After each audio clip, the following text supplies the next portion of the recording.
Hey, it's Sheila with the Communicate Influence podcast. Some brief housekeeping notes. If you enjoyed this podcast, please let your colleagues and friends know, and add a review to Apple Podcasts.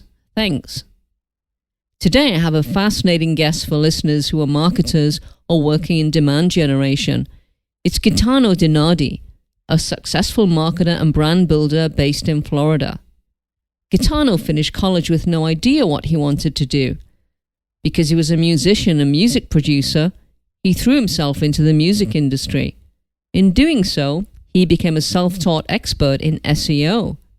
This happened in part because Gaetano wrote prolifically, exposing lots of music production scams that exploited young people who were trying to make it in the cutthroat world of music. After a few years, with some success behind him, Gaetano never looked back. Today, Gaetano is Director of Demand Generation with Nextiva, a phone system and customer management software company with superpowers. Yes, a superpowers, because it says so on their website. In our next interview, Gaetano and I will talk about remote working, his management style, and what makes a great content marketing writer. Hey, Gaetano, welcome to the podcast. Hey, thank you so much for having me. It's awesome to be here, and I'm looking forward to chopping it up with you. It's going to be fun. That's great. Yeah, it should be fun. Thanks so much for taking the time, especially on the weekend. Anyway, let's kind of jump in. And Gaetano, why don't you tell our listeners a little bit about yourself and Nextiva, the company that you work for, and what they do. All right. Yeah, cool. Nextiva is an awesome company. We're transforming the way that businesses communicate, and what we're aiming to do is help businesses know, remember, and understand their customers better. And what it is that exactly we do is we have a voice over IP business phone service software. So that's kind of the flagship product. We're kind of known as a disruptor in the space because what we're doing is we're helping businesses move away from these on-premise PBX clunky phone systems and moving it to the cloud. So that gives businesses mobility and flexibility and freedom to run their businesses on the road. We have a soft phone application to where you don't even need a desk phone anymore. If you wanted to just transform your laptop into your communication system, that's exactly what we would do. And our goal is ultimately to help you know, remember, and understand your customers better. And what it is exactly that we offer is a voice over IP phone service software bundled together with sales CRM and pipeline management software, as well as a help desk ticket management software.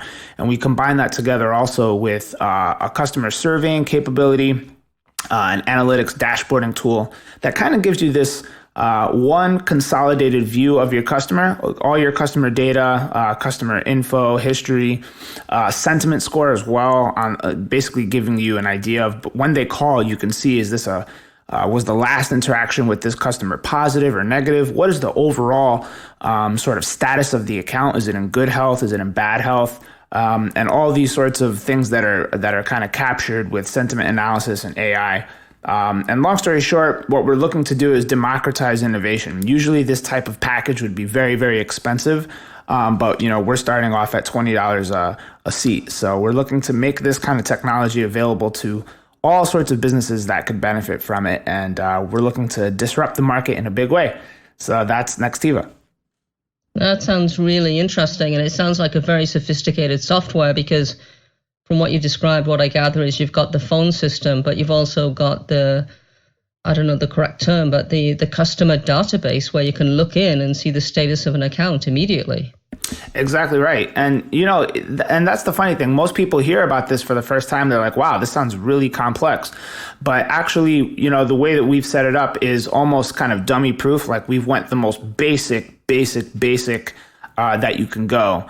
And everything is really easy to use. The goal is to be able to get everything set up, your number ported, everything in under an hour, and you should be up and running and fully good to go. What we found is that a lot of businesses had, voice over IP software with some other competitor, and then they were using something like Salesforce to manage all their contacts. And it's like, well, it doesn't really make sense to have this really expensive separate platform just to manage your contacts. And the only reason they use Salesforce is because that's the first thing they know and already have heard of. It just makes so much more sense to consolidate all that into one system that's more simple, more basic, easier to use. Especially if you're under 100 employees, or even if you're under like 250 to 500, like it doesn't really make sense, to have all these separate systems. So consolidation is another big appeal factor that we have. So sophisticated behind the scenes, but really simple for the customer to use. Oh yeah, that's the whole name of the game. We're trying to make this super easy, almost dummy proof, very clean, modern style interface, simplicity. That's what we're preaching. So that's what we hope to do. And that's what customers want. Exactly right. Right. Yeah. So that's it. Let's focus on you a little bit as an individual. Like, what an interesting story. You begin close to the top of your biography. I read that you were a Lost College graduate, and you started your life as a producer and a songwriter. And, that seems so far away from what you're doing now. Director of lead generation. I mean, how did you make that journey? Tell us what was going on back then and how you transferred into marketing. Yeah. Well, like you said, it's so far away from what I'm doing now. And, I tell this to everybody, like they say, how do you get into this, lead generation, demand generation, profession? And the reality is, like, you can't go to school and major in this. You can't go to business school and say, hey, I want a degree in demand generation. It just doesn't exist. So you could, in theory, get a degree in marketing, but what you would probably learn about is a lot of, theoretical stuff, strategy. You would learn basics, like I did learn, right? Like I went to school for marketing, and I didn't find it super valuable. In fact, like I would say over 90% of the things that I do on a daily basis are not things that I learned in school.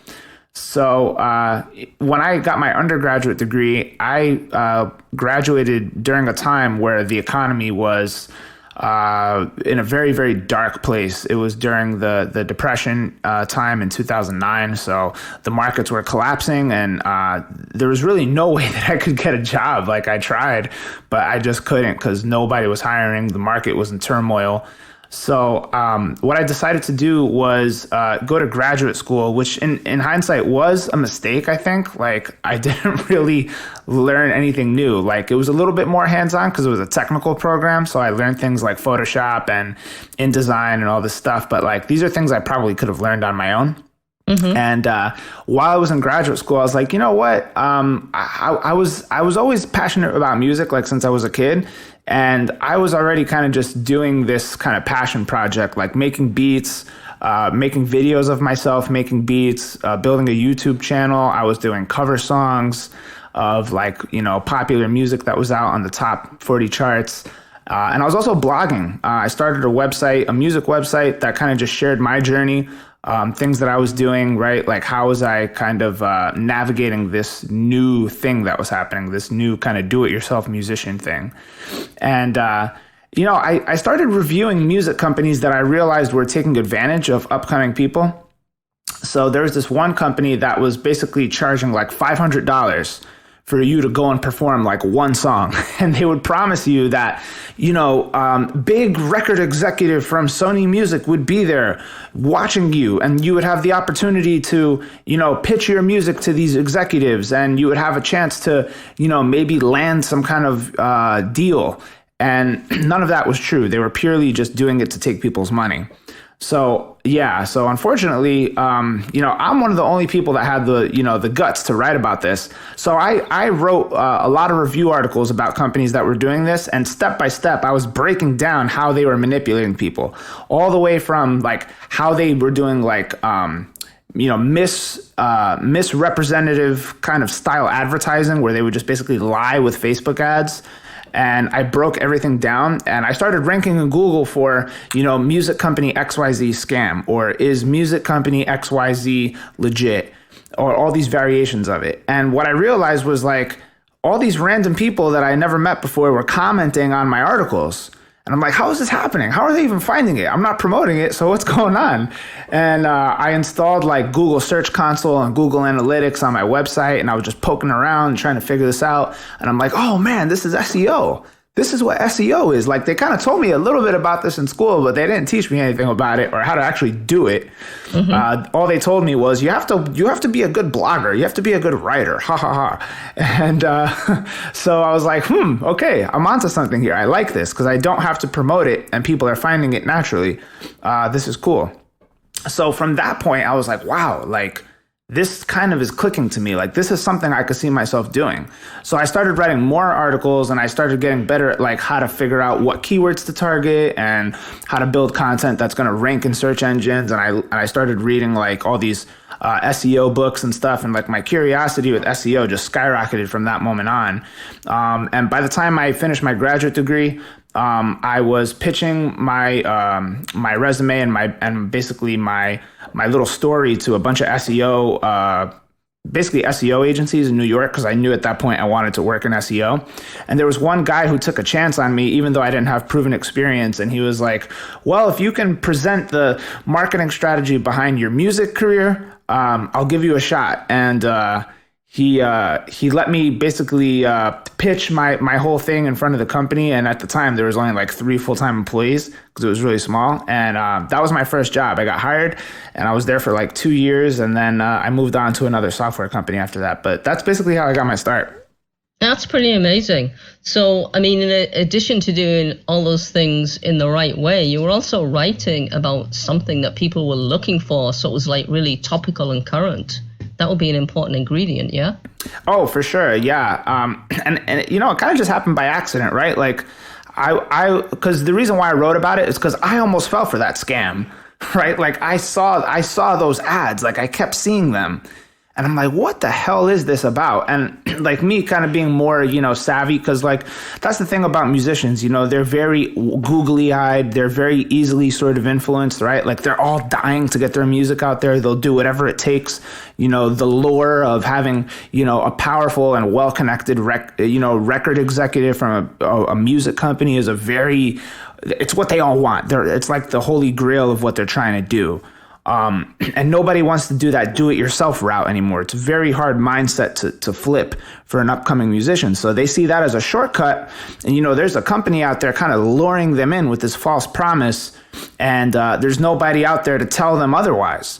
So I was like the only person writing about this. And in fact, that company had reached out to me and offered a significant amount of money. I'm talking like thousands, mega thousands, to take it down. And wow. I didn't do it. So, yeah, if it wasn't for that, I probably wouldn't be working in marketing today. So clearly you'd hit a nerve with some people who were ripping off innocent musicians.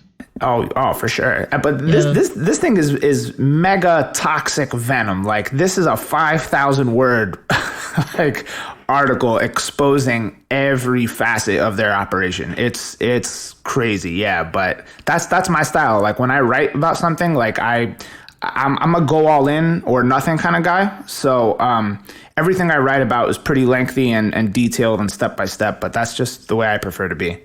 Are those articles still out there if someone wanted to search them and find them? Oh, yeah. And they're still being found today. Wow. Okay. Yeah. And I'm going to digress a little bit before we continue on with the story of your career and where you are today. But I wanted to ask if you felt nervous at all about being so challenging or taking on these like big companies. You know, kind of like a little bit. Like I was you always wonder in the back of your mind, like, you know, what if these people want to come after me? And in fact, like, you know, they tried to send me a fake cease and desist.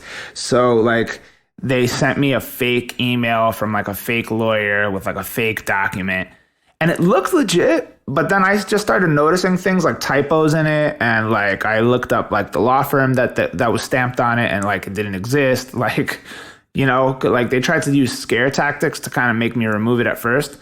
So but then I just kind of realized, like, you know what? Like, I've got to this is a free, open, that's the beauty of the internet now. Like, it's a double-edged sword. Like, just like they're putting out fake information and fake ads and trying to like really manipulate, on the flip side of that, I've got to fight it back with the truth.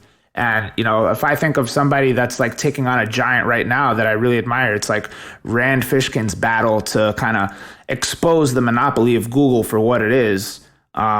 He's really kind of taken this on basically on his own. He's got support from the marketing community, of course, but like, what Google is doing is totally unfair. Like, they are a monopoly. They dominate 95% of the search market. They unfairly promote their own products and sites and services. What they've done with YouTube, for example. You're never going to see a Wistia or what's the other video platform? Vimeo. You're never going to see a Wistia or video result in the search engines, right? You're only going to see YouTube.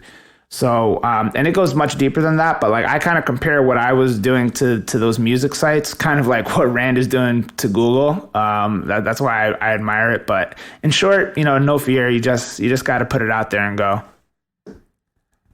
Now, did this experience where you kind of reacted and you thought, wow, this kind of content that I'm reading and this kind of advertising, it's so unfair, it's so misleading. Did it affect you as a marketer? Like, did it make you think, when I advertise, when I put content out there, it's going to be with integrity. I'm not going to exaggerate stuff. I'm just going to tell it as it is. Oh, exactly right. Exactly. Because, one thing about being a marketer is you don't believe anything you see anymore.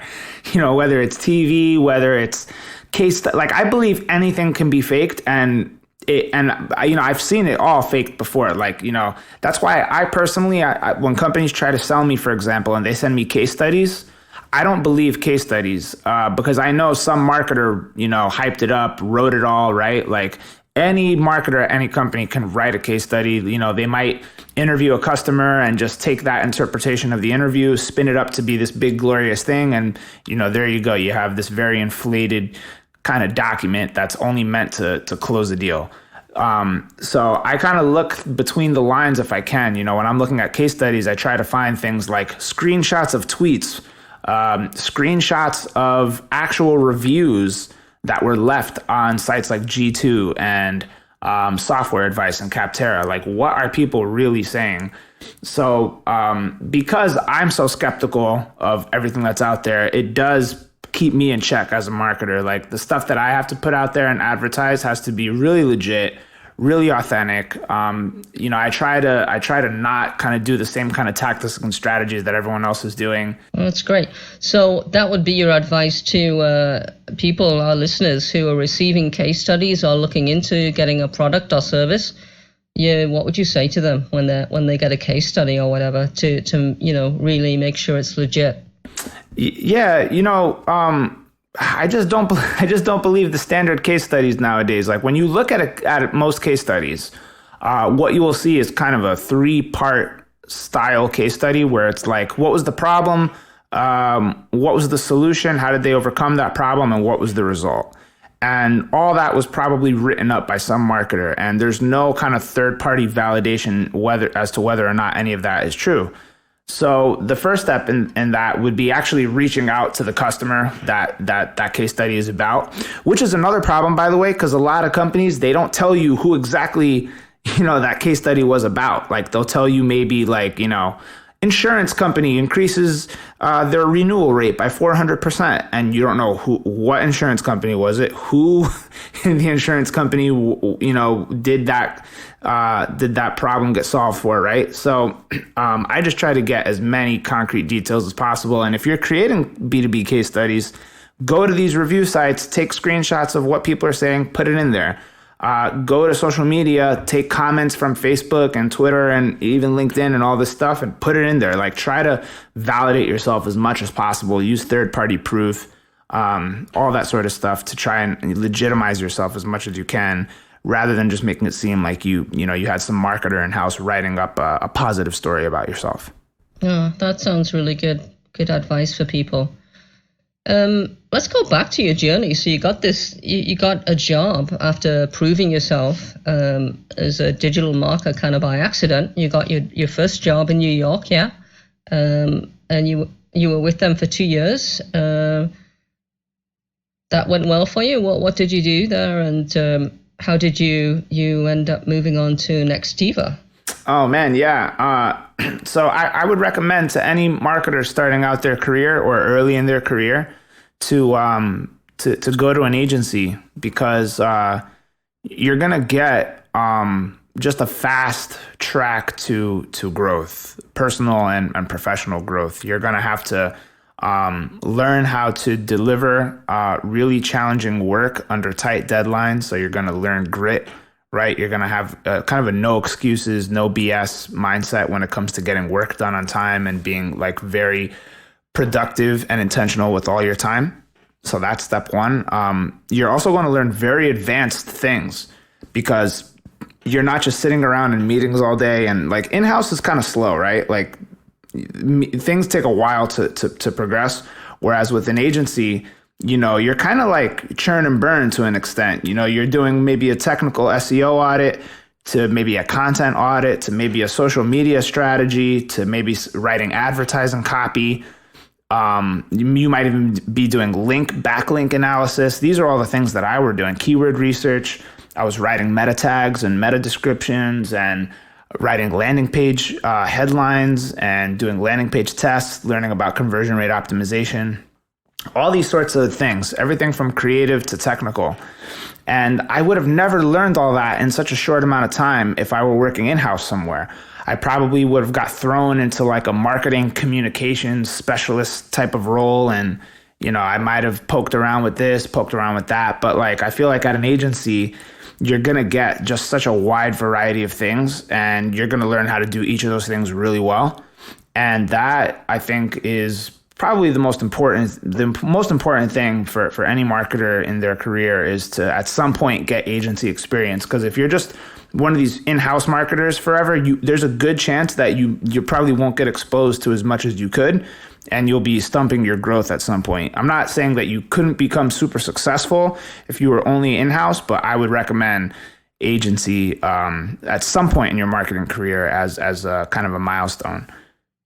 I think that's really sound advice. You know, my experience, when you work for an agency, you have to figure things out. Otherwise, you just don't get something done, or you start to stagnate. Whereas in-house, when you want to do something different, occasionally you'll find that you're stepping on someone's toes. So there'll be like a kind of subtle blocks in the way. Exactly right. And you know, my boss was a genius of sorts. He was one of these guys that could code every programming language.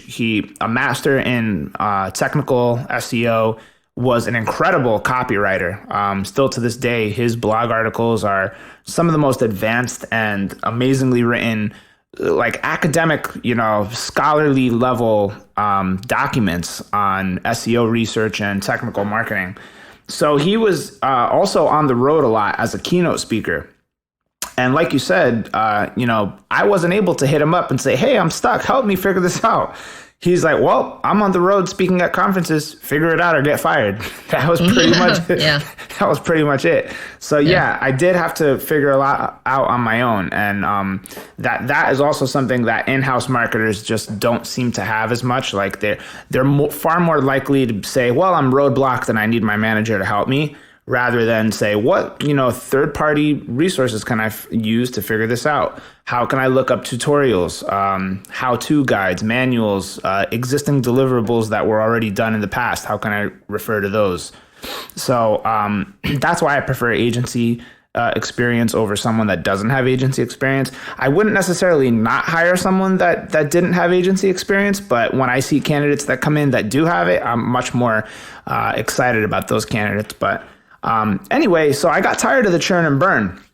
You know, I was doing this for a while, and what I ultimately realized was, well, damn, you know, I don't know if any of these, you know, these deliverables are getting put into use by these clients. Like, How long does it take to implement my recommendations? What happened? What was the outcome? Like a lot of that stuff you don't really see, because you'll do like I've done like 60, 70 page Word document technical SEO audits for companies, and I would give that to them. I'd walk them through all the recommendations with the dev team. I'd give them a prioritized spreadsheet with every issue that needs to get fixed and in what order and how to do it.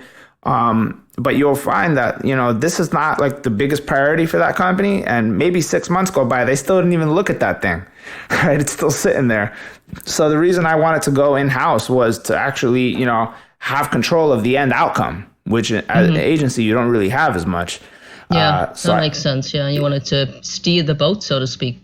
Yeah, exactly right. So I went to this company called Pipedrive, a sales CRM company, and I ran SEO there for about a year.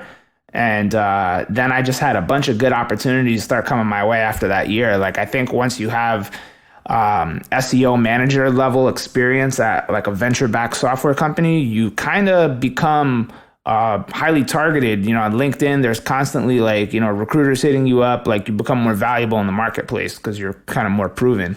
And I had a great opportunity come my way to run all of digital marketing at a company called Sales Hacker. That's a media and kind of a publication about B2B sales, focused on tech and focused on teaching all types of salespeople, whether you're at the beginning of your sales journey all the way to a chief revenue officer, how to become better at your craft, how to get better results, etc. I ran marketing there for about 2 years. The company got acquired by a bigger company called Outreach. Outreach is a sales engagement, an automation company based out of Seattle. They're now considered a unicorn company valued at over $1 billion. I decided I didn't want to go there. I kind of wanted to get out of that sales tech space. And I started talking with Nextiva, and we made it happen. And I've been rocking with Nextiva now for about a year and a half. That's awesome. And yeah, 18 months, okay. And tell us in that time, what have you accomplished and what are you working on at the moment? Yeah. Oh man, there's so much there. I don't even know where to start. I think. Okay. Well, give us some highlights. That's what we'd love. Cool. Some of the big highlights I think were kind of fighting against technical debt with the website. There was just a lot of problems that had to be fixed. I think one of the biggest ones was just like incorrectly set up URL structures for key pages and key content.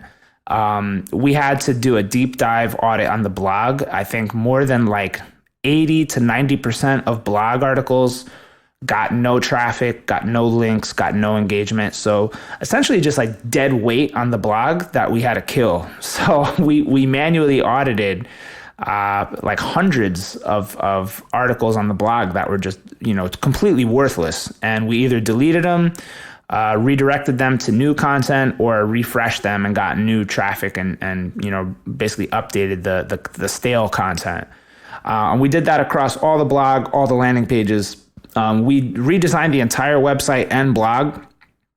So visually, the user experience was just not great with the entire website and the blog. It was just very stale. We kind of did an audit of like our design style, and like one thing interesting that we did was we removed our logo, and we removed all our competitor logos and just put like the sites next to each other side by side, and like we noticed like all these websites look the same. So we had to radically kind of redesign our site to look different visually and stand out. So we accomplished that as well. And I think one of the final things that we did was we just we got a lot more aggressive with our kind of our thought leadership, our social media, our PR strategy. One of the biggest challenges that Nextiva faces is just we're not as well known as some of these competitors that we're up against.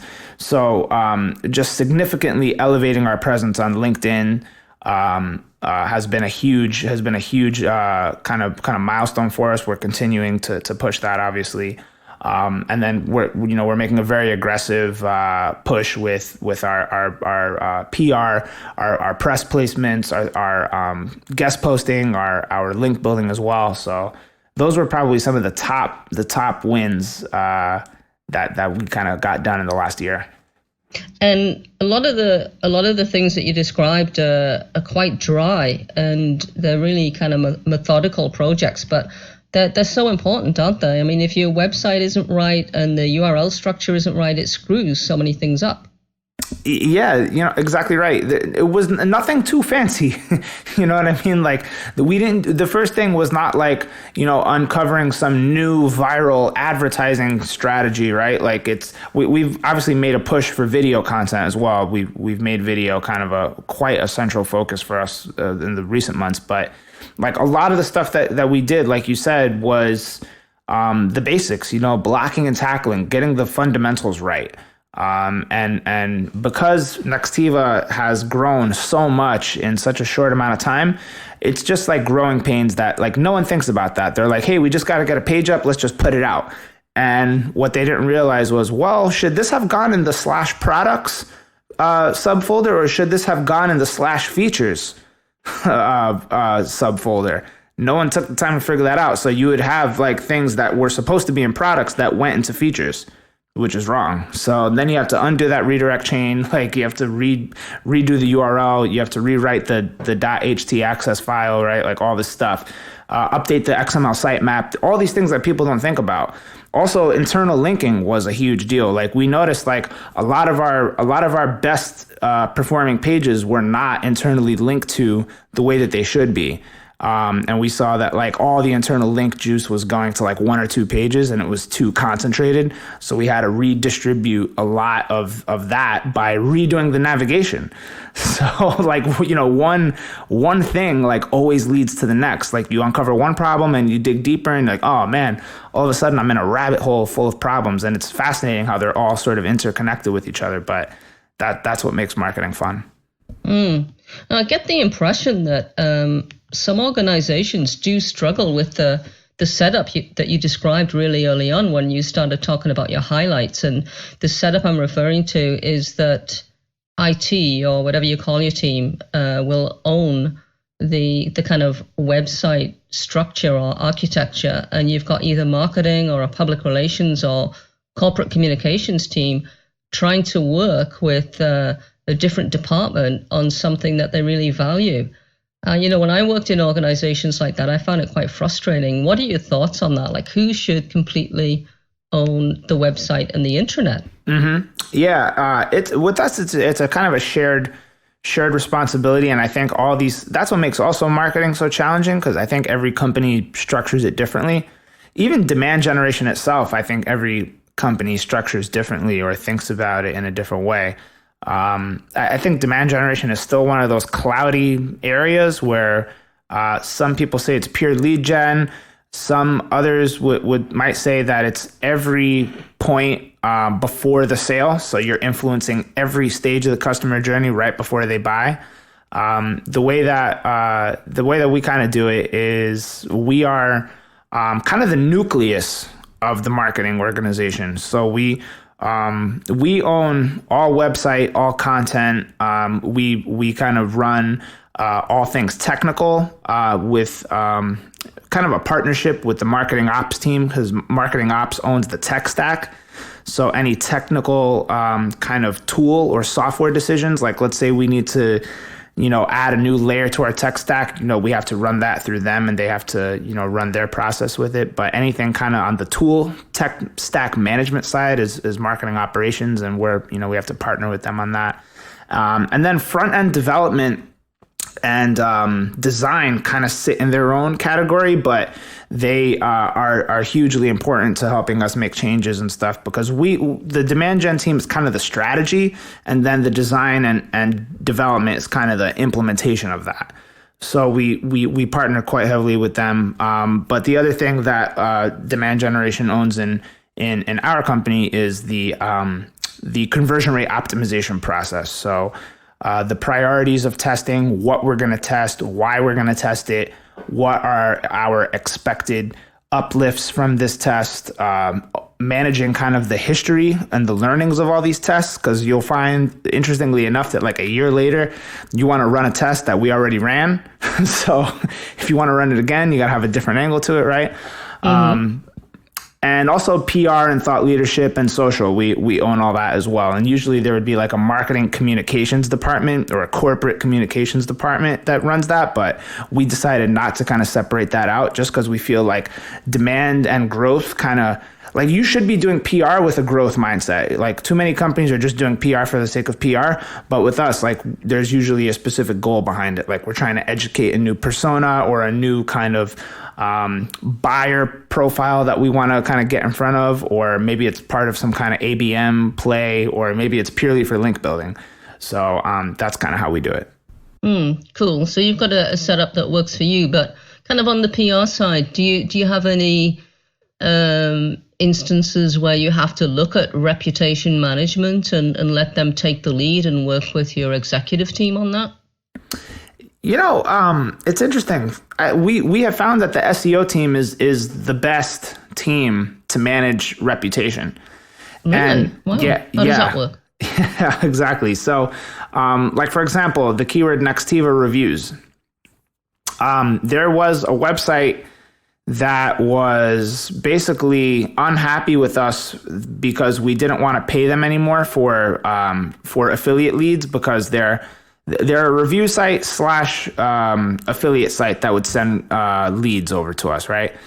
And what ended up happening with this one particular website was the quality of leads that they were sending us became worse quality over time. And what we found eventually was that we had to stop doing business with them because the quality of leads they were sending us were just so bad. And the cost of acquiring these leads were so high that the math just didn't make sense. So we told them, look, respectfully, we're going to have to stop doing business with you. We're going to pull out, really sorry about that. If the quality of your leads becomes better in the future, maybe we'll reconsider. But, at this point, we're going to just kind of end the working relationship and no hard feelings. So what they did in retaliation was they created kind of this like fake negative review page about us with reviews that were clearly fake, like 1-star review, 1-star review, 1-star review, 1-star review. We're the worst. We're horrible. We suck. We're the worst. We're the worst. Like you can even tell by the narrative style of this writing that it was kind of done, in a made up way. Like just certain things were said that clearly couldn't be true. And they were trying to rank for the keyword Nextiva reviews to kind of, screw us over so that when people were searching that, they would find the fake negative reviews instead of the real true reviews.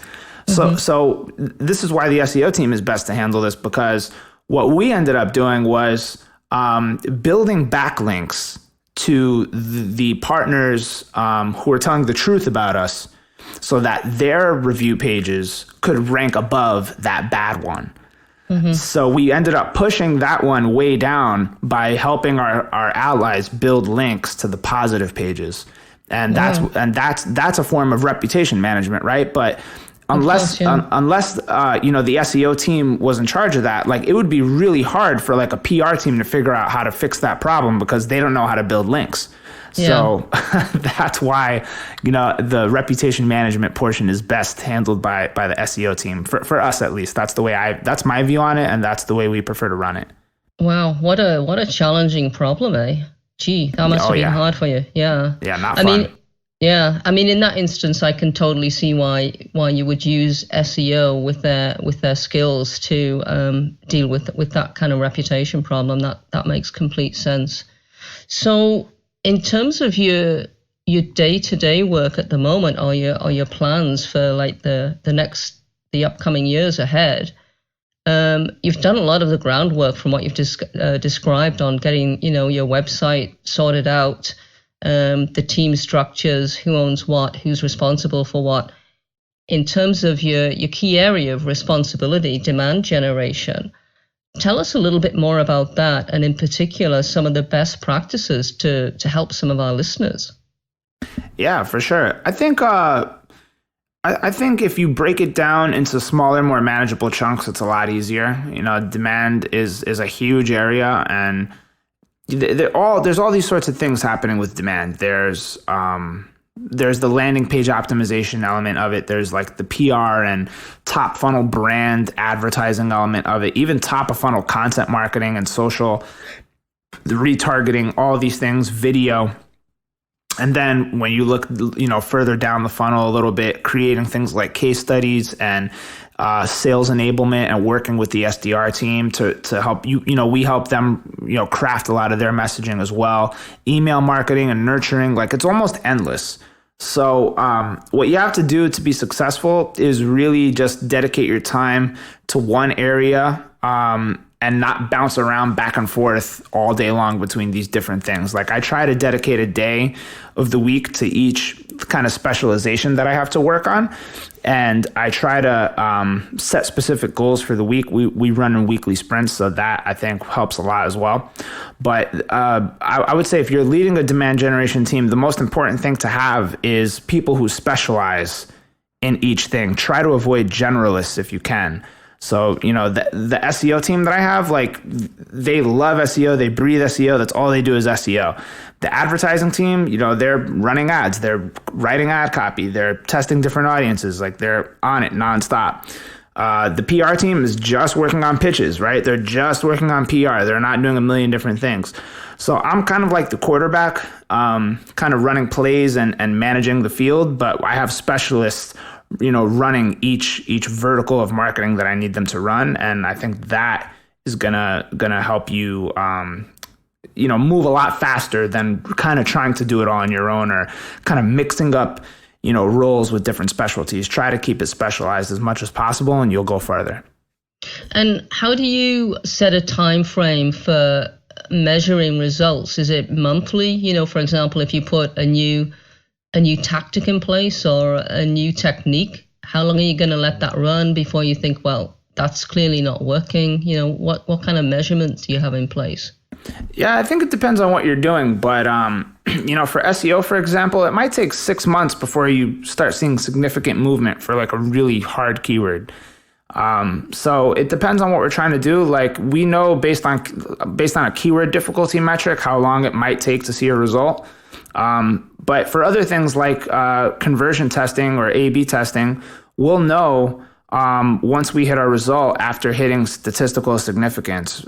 So we have like kind of like an estimated time frame based on how much traffic we know a page might get over the course of time, how many visits we need to hit on each variant before we can say that this test has hit, statistical significance and we can validate or conclude a result. And then with other things, you just don't know like what the impact is and how to measure it. Like, for example, we were thinking about, advertising with like a sports team, like the Phoenix Suns, doing ads on the Phoenix Suns arena. There would be almost no way to really know what the impact of that is, other than just looking at, does our monthly branded search traffic go up? Are more people searching for the Nextiva brand on a month-over-month basis than they were before? So, we kind of try to tie specific metrics and KPIs to each thing depending on what it is we're doing.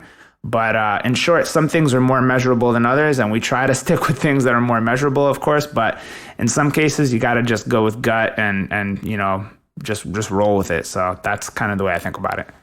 And I suppose the sports arena example, it's an illustration of community support, isn't it? And that is important in terms of generating goodwill. Oh, absolutely. Absolutely right. Yeah. Is there anything else that you'd like to kind of throw in there for our listeners in terms of like best practices or maybe even some of the most surprising things that you've learned in the 18 months that you've been with Nextiva? Yeah. I would just say it comes back to two things at the end of the day. Marketing is judged on sales performance. So I have to get leads in the door, and, marketing just for the sake of marketing is not going to do it. You've got to tie your results back to sales, or at least leading indicators that will help sales. So if you're not getting leads in the door, you should at least be getting email addresses, right? So that you can nurture it. So that would be something that is like a step to getting sales. So everything really is about sales at the end of the day. So if you remember that and keep that at the top of your mind, you'll go a lot farther than most.